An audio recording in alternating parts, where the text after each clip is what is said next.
ബഹുമാനപ്പെട്ട പിണറായി വിജയൻ്റെ ഏറ്റവും വലിയ ഭാഗ്യം എന്ന് പറയുന്നത് രണ്ട് കാര്യങ്ങളാണ്. ഒന്ന്, പ്രതിപക്ഷ നേതാവ് ശ്രീമാൻ വി ഡി സതീശൻ അദ്ദേഹത്തിന് ഭാഗ്യമായിട്ട് സിദ്ധിച്ച ഒരു പ്രതിപക്ഷ നേതാവാണ്.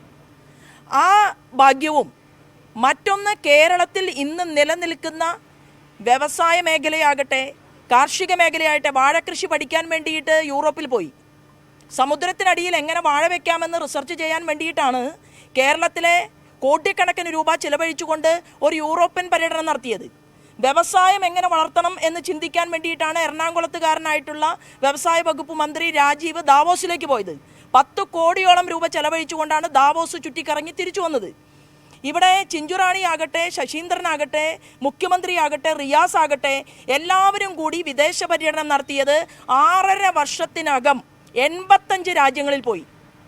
6.5 വർഷത്തിനകം കേരളത്തിൻ്റെ മുഖ്യമന്ത്രി 85 വിദേശ രാജ്യങ്ങളിൽ പോയിട്ട് ഒരു മുറുക്കാൻകട വരെ സ്റ്റാർട്ട് ചെയ്യാൻ കേരളത്തിൽ സാധിക്കാത്ത ഒരു സാഹചര്യത്തിലൂടെ നമ്മൾ മുന്നോട്ട് പോകുന്ന ഒരു കാലാംശത്തിൽ ഭാരതീയ ജനതാ പാർട്ടിയുടെ ജില്ലാ അധ്യക്ഷന്മാരായി ചുമതലയേൽക്കുന്ന ആളുകളുടെ തലയിൽ വലിയ കഠിനാധ്വാനത്തിൻ്റെ കിരീടമാണ് ഭാരതീയ ജനതാ പാർട്ടിയുടെ അഖിലേന്ത്യാ ഘടകം ഏൽപ്പിച്ചു കൊടുക്കുന്നത്.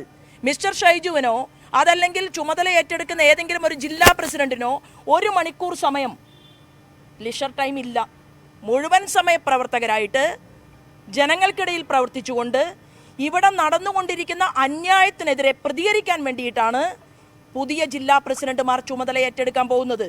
അതുകൊണ്ട് തന്നെ ഇന്ത്യയുടെ പ്രൈം മിനിസ്റ്റർ പറഞ്ഞതുപോലെ ഓരോ രാഷ്ട്രീയ പ്രവർത്തകൻ്റെയും, ഭാരതീയ ജനതാ പാർട്ടിയുടെ ഞാൻ ഉൾപ്പെടെയുള്ള ഓരോ പ്രവർത്തകൻ്റെയും പ്രവർത്തനത്തിൻ്റെ സർവേ റിപ്പോർട്ട് അത് പരിശോധിക്കുകയും അത് മനസ്സിലാക്കുകയും ചെയ്തുകൊണ്ട് വലിയ കഠിനാധ്വാനത്തിൻ്റെ ഒരു ചുമതല വീണ്ടും ഷൈജുവിൽ നിക്ഷിപ്തമായിരിക്കുകയാണ്. അതെൻ്റെ സഹപ്രവർത്തകരുടെ മുന്നിൽ സന്തോഷത്തോടു കൂടിയിട്ട് പ്രഖ്യാപിക്കാൻ വേണ്ടി മാത്രമുള്ള ഒരു ചുമതലയാണ് എനിക്കുള്ളത്.